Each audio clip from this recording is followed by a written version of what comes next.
Сайцгаана уу? Сайн. За өнөөдөр бүгдээрээ хичээлээ. Өнөөдрийнхээ хичээлд орцгоё. За өнөөдөр хэдэн сарын хэдэн мөлөө хөгтөдөө? 15. За дэвтэртээ бүгдээрээ он сараа бичье. За багш нь хичээл эхлэхийн өмнө хичээлийнхаа дигийг танилцуулъя. За нэгдүгээрт хоорондоо чанга дуугаар ярьж болохгүй. Хоёрдугаарт даалгавраа хийж гүйцэтгсэн бол гар өргөөд сууж гэн. Тэгээ багш нь очиод даалгаврыг чинь шалгаад үнэлгээг нь тавьдаг. За гуравдугаарт зөвшөөрөлгүй энэ дундуур ерөөсөө босож явахгүй байх нь. За одоо бүгдээр хичээлдээ орцгоё. За өнөөдрийн бидний үзэх хичээл маань энгийн бутархайн нэмэх ба хасах үйлдэл гэсэн хичээл байгаа. Ерөнхий хичээл. За энэ маань бас ялгаатай. 5 дугаар ангид ямар хичээл үзэх вэхээр ижил хуваартай бутархайн нэмэх ба хасах үйлдэл гэсэн хичээлийг үзэх нэ. За 5 дугаар ангийн хүүхдүүд хичээлийнхаа дэвтэр дээрээ энэ хичээлийнхаа гарчгийг тавих нь. За 6 дугаар ангийн хүүхдүүд маань ижил биш хуваартай бутархайн нэмэх ба хасах үйлдэл гэсэн хичээлийг судална. За дэвтэртээ хичээлийнхаа гарчгийг бичээрэй хүүхдүүд. За хичээл эхлэхийнхаа өмнө бүгдээрээ хичээлийнхаа зорилттой танилцъя. За өнөөдөр энэ хичээлийг судалснаар бид бутархай тооны үндсэн чанаруудыг ашиглан ахуйн тооцоог хийж амьдралын зөв дадал хэвшилд суралцах. За өнөөдрийн хичээлийн маань зорилго байна, тийм ээ? За бүгдээрээ зорилгоо гişнээ энд самбарт авч. За бид зорилгоо биелүүлэхийн тулд зорилт тавьсан байгаа. За ямар зорилт тавьсан бэ гэхээр за нэгдүгээр энгийн бутархайг зөв унших, бичих, түүнийг жиших. За энгийн бутархайн нэмэх ба хасах үйлдэлийг гүйцэтгэж сурна. За дараа нь амьдрал ахуйдаа энэ үйлдэлээ ашиглана. За 3 дугаарт 4 дугаарт хэсгийн бодлогыг ашиглан амьдралын энгийн тооцоог хийж сурна гэсэн. За бүгдээрээ хичээл эхлэхийнхаа өмнө үзсэн хичээлээ сэргэн санаад мэдлэгээ сэргэн санацгаая. За энэ бутархайг уншаарай хүүхдүүд. 35-ны 11. За миний охин энэ бутархай хүртүр хуваарийг багштай ялгаж хэлээрэй. Бутархай хуваар нь хэд вэ? Хуваар нь 35, хүртүр нь зүйтэй. Маш сайн байна. За энэ тавьчих. За дараагийн бутархайг уншаарай. 5 бүхэл 8-ны 3. За 10-ны 3. За бутархайн хүртүр хуваарийг нэрлээрэй. Багштай төгөлдөр хуваар нь хэд вэ? За зүйтэй. Хүртүр нь 3. Маш сайн. За дараагийнх нь 25-ны 9. За 25-ны 2. За сайн байна. 10-ны 7. За дараагийнх нь 14-ны 11. За дараагийнх нь 2 бүхэл 13-ны 5. За маш сайн байна. За бид нар бутархайн хүртүр хуваараа нэрлэж чадчихжээ, тийм үү? За энэ ямар тэмдэглэгээнүүд вэ хүүхдүүдээ? Их багын тэмдэг. За тэгвэл яах гэж байна бид нар бутархайнуудаа? Хооронд нь их багаар нь яах гэж байна? Жишгэж байна.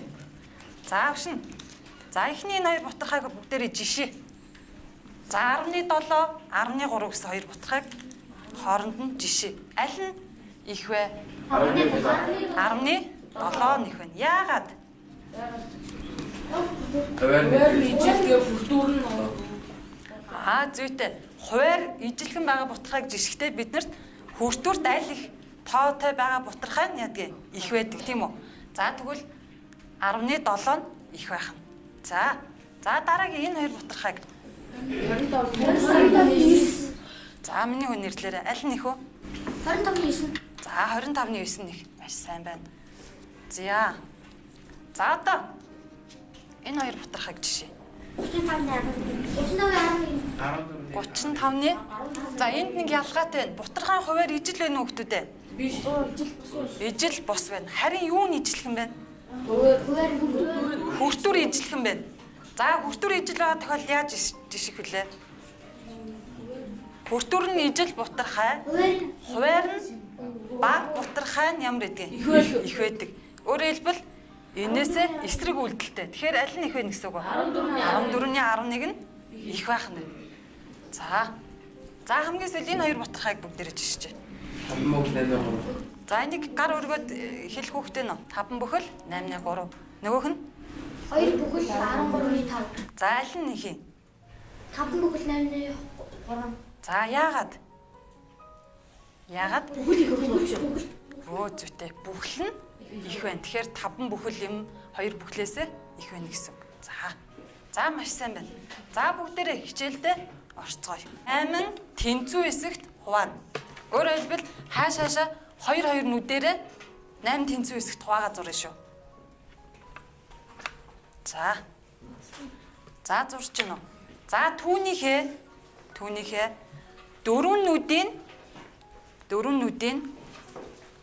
4 нүдийн улаан өнгөөр будчих. За багш нь самбарт будаад явж. 4 нүдийн улаан өнгөөр будъя.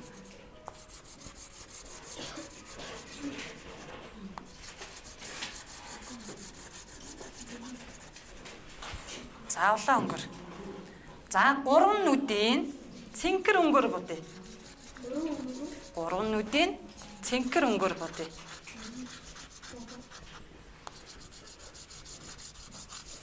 Цэнхэр 3 нүдийн цэнхэр өнгөөр будъя.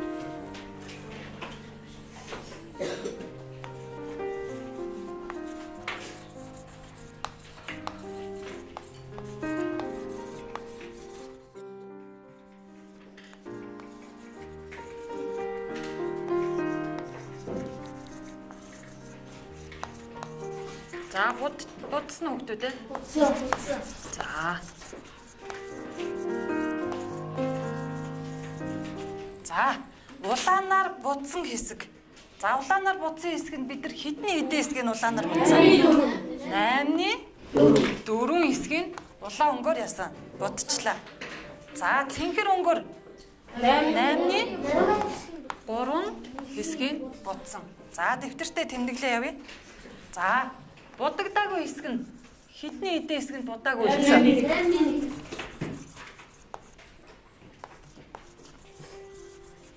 За зүйтэй сайн байна. 8-ны 1 хэсгийг яасан. Будаагүй. За агш энэ сумтай юугаар тэмдэглээд их бол урдаа хасах тэмдэгтэй юм шиг тоо харагдах гэдэг. За одоо бүгдээрээ нийт будагдсан хэсгийн хэмжээг олъё. За нийт будагдсан хэсгийн хэмжээг бид яаж олох вүлээ? Зүйтэй нэмж олно. Өөрөөр хэлбэл улаанаар будсан хэсэг дээр цэнхрээр будсан хэсгийнхаа хэмжээг яагаад өгөх вэ? Нэмээд өгнө тийм үү? За улаанаар будсан хэсэг маань 8-ны 4 хэсэг, цэнхрээр будсан хэсэг маань 8-ны хэдэн хэсэг? 3 хэсэг. За ингээд нийт зургийнхаа одоо зураг руугаа харна бүгдээрээ. Нийт энэ тэгш өнцгтийнхоо хэдний хэдэн хэсэг нь будагдсан байна. Энэ зургаа шууд харахад ойлгомжтой шүү дээ. 8-ны 7 хэсгийг 8-ны 7 хэсэгт будагдсан байна. За өөрөөр хэлбэл эндээс юу ажиглаж болж байна хүүхдүүдээ? Юу ажиглаж болж байна? 2 зүйтэй. За хэлээ. Бутархай хуваарийг хэвээр бичэн тийм үү? Хэвээр бичээд хүртүрийн тоонуудыг хооронд яадаг бах нь? Нэмдэг бах нь. 7 гэдэг маань 4-ээр 3-ыг нэмээд гарч ирсэн тоо. Ингээд 7. За тэгвэл эндээс бид нар яасан? Ижил хуваартай бутархайг нэмэх дөрмийг яагаад ирсэн? Гаргаад ирлээ. За одоо штэ. За аль хэсэг нь илүү будагдсан байна. Одоо улаан цэнхэр өнгө хоёрын 6-аас харахад улаан өнгө нь нэг хэсгээр илүү будагдсан байна. За энийг яаж олж ирэх вэ? Яаж олох вэ хэдүүлээ? Томьёонд оруулаад олъё. Зүйтэй. За хэлье. Алинаас 4-өөс 8-ны 3-аас.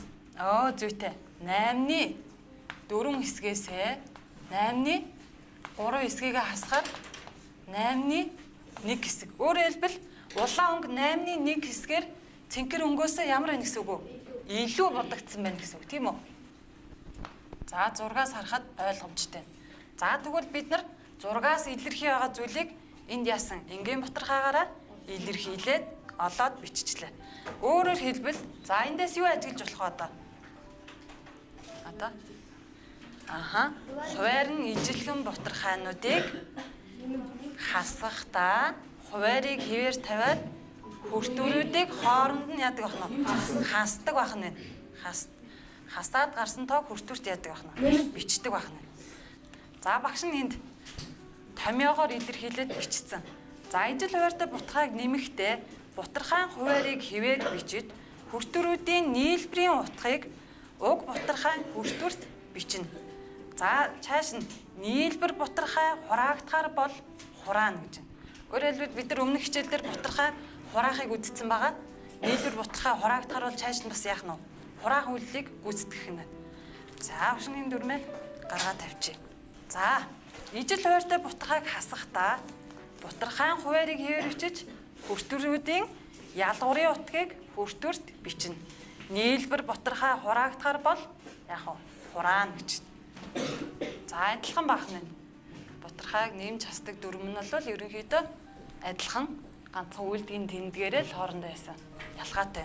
За энд багш нь томьёо хэлбэрт оруулаад бичсэн бахна. За бутархайн хуваар тэг байж болохгүй гэж. Өөрөөр хэлбэл тоог тэг хувааж болдгоо гэсэн дүрмийг энд давхар агуулаа явж байгаа. За ингээд 5 дугаар ангийн хүүхдүүд маань номныхоо 69 дугаар хуудсыг гаргаад тэн дээр энэ бутархаан тодорхойлт байгаа. Тэрийгэ бичиж тэмдэглэнэ.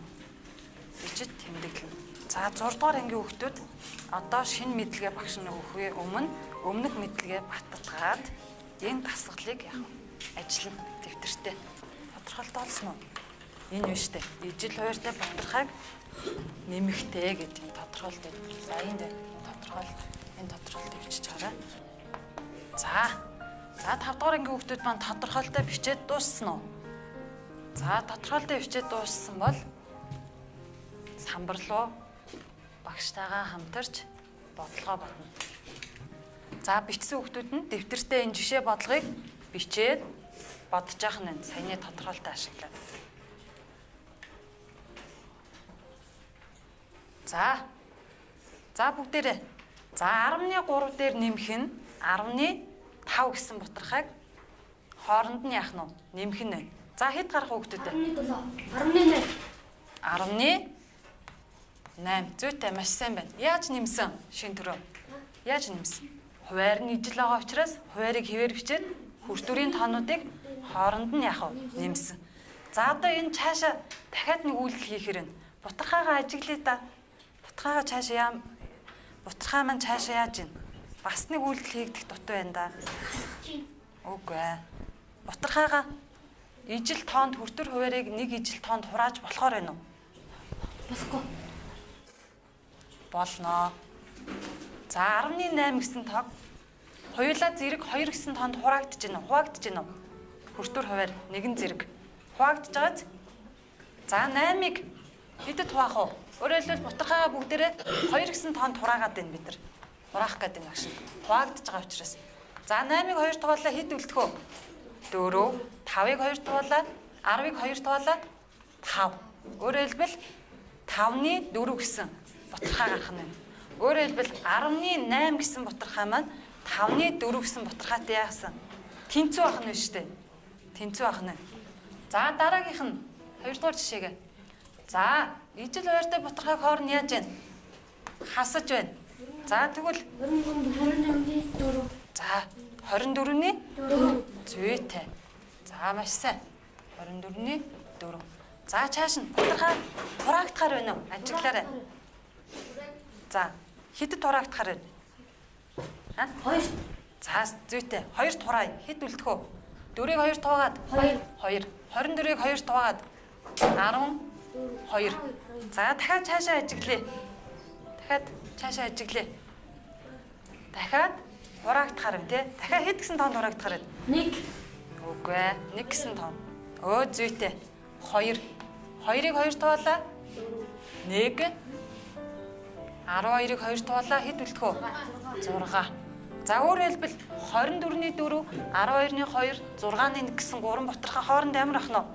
Тэнцүү ах нь шүү дээ. Өмнөх хичээл дээр үзсэн шүү дээ бид нар. За маш сайн байна. 5 дугаар ангийн хүүхдүүд сурах бичгийнхээ 69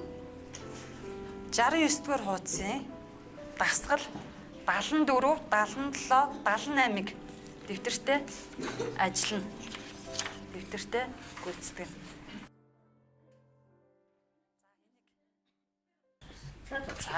За 5 дугаар ангийнхан номныхоо сурах бичгийнхээ 69 70 дугаар хуудсанд байгаа дасгал 74, 77, 78-ыг яах вэ? Дэвтэртээ хийгээд дасгалаа ажиллах нь байна. 69 70.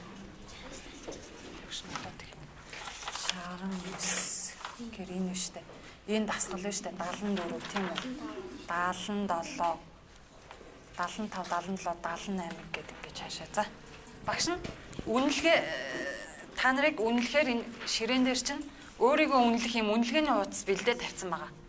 За энэ дээр өөртөө та нар даалгавраа хийж гүйцэтгээд хичээлээ маш сайн ойлгож байгаа л маш сайн гэсэн үнэлгээ өгөхийн тулд луунг энэ дээр нэрээ биччихнэ. Бүгдээрээ багийнхаа 5 6 хүүхдээ нөө тий нэрээ бичингуудаа нэрнийхээ яг доор харалтаа эхний даалгавраа гүйцэтгэж чадсан бол маш сайн гэж бодож байгаа бол луунг сайн гэж бодож байгаа бол сонгоно. За сайжирч байгаа арай жоохон дутуу ойлгосон гэж үзэх юм бол төмсийг ингээд шургуулад яваадах юм.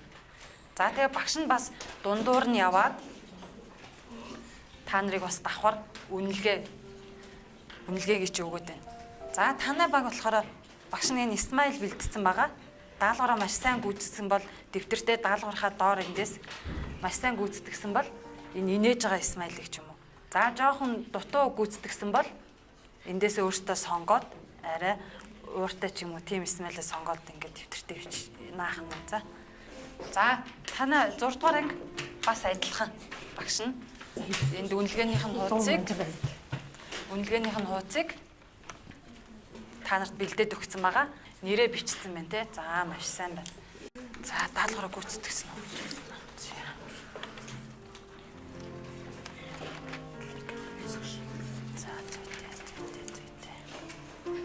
За өөртөө луун тавиараа заяа. Дөрөв луун. За даалгавраа дуусах.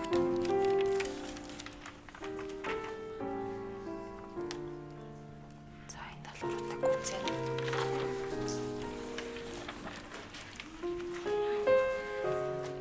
Маш сайн байна. За үлдсэн энэ 2 даалгавраа дэвтэртээ бодоод суучаарай. Өмнөх хичээл дээр 6 дугаар ангийнх маань ижил хуваартай бутрахыг нэмж хасаад сурцсан байгаа. Судалсан байгаа. За одоо өнөөдөр бүгдээрээ ижил биш хуваартай бутрахыг нэмж хасах энэ хичээлийг судлах гэж байна.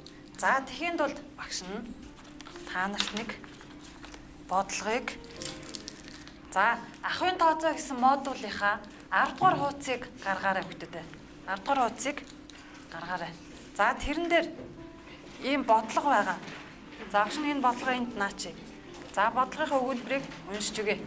За хөл бөмбөгийн 2 багийн нэг нь 19 цаг, нөгөө нь 15-ны 8 цаг тоглолт хийв. За 2 баг нийт хэдэн цагийн тоглолт хийсэн бэ гэж. За энэ бодлогыг яах нь вэ? Бүгдээрээ бодох нь байна. За энэ бодлогыг бодохын тулд яа гэсэн үг хүүхдүүдээ ямар үйлдэл хийх вэ? 2 хөл бөмбөгийн 2 баг тоглолт хийсэн байна шүү дээ. Нэг нь 19 цаг, нөгөө нь 15-ны 8 цаг. Та нар бол номон дээр ч энэ өгүүлбэр байгаа учраас номноос хараад уншчих юм. За нийт 2 баг хичнээн цаг тоглосон байна. Тэгэхээр яа гэсэн үг вэ? Зүйтэй. Нийлбэрийн олно гэсэн үг тийм ээ. За нийлбэрийн бол за агшны дэвчээ. Өөрөөр хэлбэл 10-ны 9 дээр хэдийг нэмэх вэ? 15-ны 8 цагийгаа явах вэ? Нэмээд нийлбэрийн олно. За гэтэл за 10-ны 9 дээр 15-ны 8-ыг нэмэхийн тулд бид нар ажигланаа 2 бутрахаагаа. За За бутархай минь ихлэ ижил хуваартай байна уу? Ижил биш байна уу? Ижил биш байна. За тэгвэл ижил биш хуваартай бутархайг яаж нэмж хасах юм болоо гэд та нарын дотор бодогдож байгаа. За тэгвэл багш нь энд ижил биш хуваартай бутархайг нэмэх хасахдаа дараах дүрмийг баримтлана гэж байна. Та эдийн сурах бичиг дээр ахын тооцоо модуль дээр байгаа. Яг ийм дөрвөлжин хайрцаг дотор байгаа. Тэрийг олоод уншаарай. За энд багш нь тайлбарлаад өгье. За ижил биш хуваартай бутархайг нэмэх ба хасахдаа дараах дүрмийг баримтлана. За нэгдүгээрт нь бутархайнуудын хамгийн бага ерөнхий хуваагдагчийг олох нь байна. За хоёрт нь хамгийн бага ерөнхий хуваагдагчийг бутархай тус бүрийн хуваарьт хувааж тохируулан үржигдэхүүнийг олох нь байна. За 3 дугаарт тохируулан үржигдэхүүнээр бутархайнуудын хүртвэр хуваарь тус бүрийг үржүүлнэ. За ингэсний дараа бутархай маань ижил хуваарьтай болчихж байгаа. За ингээд дөрөвт нь ижил хуваарьтай бутархай нэмэх ба хасах дүрмийг баримтлаад үйлдэлийг яах нь гүйцэтгэж дуусгах нэ. Ойлгомжтой юу? За бид өмнөх хичээлээрээ бутархайнуудын хамгийн бага ерөнхий хуваагдагчийг яах вэ? Олж чаддаг болсон байгаа. За тохируулан үржигдэхүүнийг бас олж чадна. Ингээд тохируулан үржигдэхүүнээрээ бутархай хүртвэр хуваарь тус бүрийг бас яах вэ? Үржүүлж чадна. Тэгэхээр та энэ бодлогыг бодохын тулд энэ дараах дөрвөн үйлдэлийг яах нь хийж гүйцэтгэх нь. За бүгдээрээ багштайгаа хамтрая. Бутархайн хуваарьуудын хамгийн бага ерөнхий хуваагдагчийг олно гэхээр аль хоёр тооны хамгийн бага ерөнхий хуваагдагчийг олох нь 10 15-ыг олох нь байна. За 10 15-ыг. За яаж олдгийг? Яаж олох вэ? Яаж олох вэ? За 2 тоогоо анхны тооны үржүүрт яах юм? Задлж чинь тийм үү? За 10-ыг эхлээд 2 гэсэн анхны тоонд хуваана. За хэд үлдэхөө? 5. Дараа нь 5 гэсэн тоон л яах вэ? Хуваагдана. За өөрөөр хэлбэл 10 гэсэн тоо маань 2-ыг үржих нь 5 гэсэн 2 анхны тооны үржүүрт яаж байна? Задарч байна. За одоо 15-ыг. За зүйтэй. 15 3-т хуваагдаж байна тийм үү? За хэд үлдэхөө? 5 үлдэнэ. 5-ыг 5-д. За өөрөөр хэлбэл 15 гэсэн тоо маань 3 5 гэсэн 2 анхны тооны үржүүрт яах вэ? Задрах нь. За одоо хамгийн бага ерөнхий хуваагдагч яа сонгож авах вэ? Хоёуланд нь ижил байгаа зүйл байна уу? За хэд ээ? 5. За 5 хоёуланд нь ижил нэгэн зэрэг байгаа учраас нэг л удаа яах вэ? Сонгож авна. За өөр. За 10 гэсэн тооны задаргаанд 2 гэсэн тоо 15-д байна уу? Байхгүй. Байхгүй ч гэсэн яах вэ? Сонгож авна. За энд одоо хэд үлдсэн байна? 3. За 3-ыг бас сонгож авна. За ингээд давхурдж байгаа тоогоо нэг л удаа сонгож авна. Давхуртаагүй тоонуудаа дандаа дахиад нэг удаа авах нь шүү дээ. За үржүүлээ. 2 5-ыг 10 10-ыг 3-аар үржлээ 30. За өөрөөр хэлбэл бидний хамгийн бага ерөнхий хуваагдагч маань хэд гарсан? 10 15 гэсэн тооны хамгийн бага ерөнхий хуваагдагч 30. За одоо энэ ихний үйлдэл тийм үү бид хэдийн. За хоёрдугаарх нь хоёрт нь яа гэж байна? За хамгийн бага ерөнхий хуваагдагчийг хутгай тусрын хуваарьт хувааж тохируулан үржигдэхүүнийг яана гэсэн. Олно. За 30-ыг хэдэд хуваах нь гэхлээр 10-т хуваах нь. Хэд гарсан? 3. За энэ тохируулан үржигдэхүүнээр бутархай хүртвэрийн дээд болонд нь биччихдэг. За 3-т нь 3. За дараах нь 30-ыг 15-д хуваагаад хэд ирсэн? 2. За өөрөөр хэлбэл энэ 15 гэсэн хуваарьтай бутархайн тохируулан үржигдэхүүн 2 байх нь. За одоо тохируулан үржигдэхүүнээр бутархайн хуваарь хүртвэр тус бүрийг яана гэсэн үржүүлнэ. За 3 9 27 үржүүлээд багштай хэлээд байгаарай. Хонгор зүйл хэлээрэй. 3-ыг 10-аар үржлээ. Хэд вэ? 30. Зүйтэй. Дараагийн цаашаа хэлээрэй. Нэмэх нь. За 2 8. За зүйтэй. Дараа нь 2-ыг 15-аар үржүүлээд хэд вэ? 30. За одоо яасан бэ? Энэ үйлдэл хийсний дараа. Бутархайн хуваар яасан бэ? Өөрчлөгдсөн үү? Ижил болцсон. Маш сайн байна. Ижил болцсон. За одоо ижил болцсон учраас бид нар ижил хуваарьтай бутархайг нэмж чадна. Бутархайн хуваарийг хэвээр тавиад хүртвэрүүдийг хооронд яаж их нэмнэ. За 27 дээр 16-ыг нэмээд хэд вэ? 45 45 биш 40 43 биш үү. За цааш нь уг бутархай маань хураагдахаар бол хураана. Өөрөөр хэлбэл хүртэр байрд зэрэг нэг ижил тоонд хуваагдж байвал хуваагаа тавина гэсэн. За энд ажиглая. Ижил тоонд хураагдахаар байна уу? Урцлаа. Хуваагдахгүй. За тэгэхээр 30-ны 43 гэсэн. Гарах нь өөрөөр хэлбэл 30-ны 43 цаг яасан байх нь? Тоглосон байх нь. За та нар энийг цагт шилжүүлж чадна тий. Нэг цагт хэдэн минут өгдөг лээ. За энд бодлогын хариу тэгвэл 30-ны 43 цаг яасан байх нь? Тоглосон байх нь. Тоглосон байх нь. За бүгдээрээ одоо номон дээр байгаа энэ ижил биш хууртай бутгайг нэмэх хасах дүрмийг бичиж аваад тэгээд номныхоо 11-р хуудсанд байгаа дасгал 1-ээс 3-р дасгалыг дэвтэртээ хийн шүү. За яа. Багшин даалгаврын 6-р ангинд өгсөн байгаа даалгавар хийж байгаа. За тэр хооронд 5-р ангийнхны шалгаадах. За энэ үйлдлийн дараа яаж хийх? Эхлээд энэ хаалтанд хавтаад тэгээ тавилаа. За сайн гэхээр элийг сонгож тавилаа тэр. Ажлын 14 хийж үзчихсэн байна. За сайн байна. За дараагийн дасгалыг үзэж чад. За багш шалгая. За зүйтэй. Дасгал нь дутуу биш шүү. Дараагийн дасгалыг хийгээрэй за. За 5-р ангийнхан багш руу анхаар. За номныхаа 74-р дасгалыг багштай яаж бодсон тухайга тайлбарлах хөвгтэй ном басаад. Хэн тайлбарлах вэ? За утган бол басаарай. За бодлогынхаа өгүүлбэрийг. За эндээс багш нь унши. Ажилчин нийт ажлынхаа 14-ний 3 хэсгийг эхний өдөр, 14-ний 4 хэсгийг 2 дахь өдөр гүйцэтгэв. Тэр нийт ажлынхаа хэдэн хэсгийг гүйцэтгсэн бэ гэсэн бодлого юм тийм ээ. За яаж бодсон? 14-ний 4-ээс 14-ний 3-ыг нэмээд 14-ний 7 хэсэг. За тэгвэл тэр ажилчин маань ажлынхаа 14-ний 7 хэсгийг яасан? Хийж гүйцэтгсэн байна те эхний 2 өдөр. Нэмэх хөдлөө яаж гүйцэтгсэн? Ижил хуваартай бутархайг нэмэх дүрмээр баримтлаад энэ хөдлийг бодлогоо батсан байна те. За баярлалаа. За сууч. Сайн байна. За 75 дугаар дасгалыг босоод багштай яаж бодсон тухайга тайлбарлаж өгөх хөхтэй нөө. За сайн босоод. За багш нь өгүүлбэрийн эндээс уншиж. Лаазны 5-ны 4 хэсэгт будаг байв.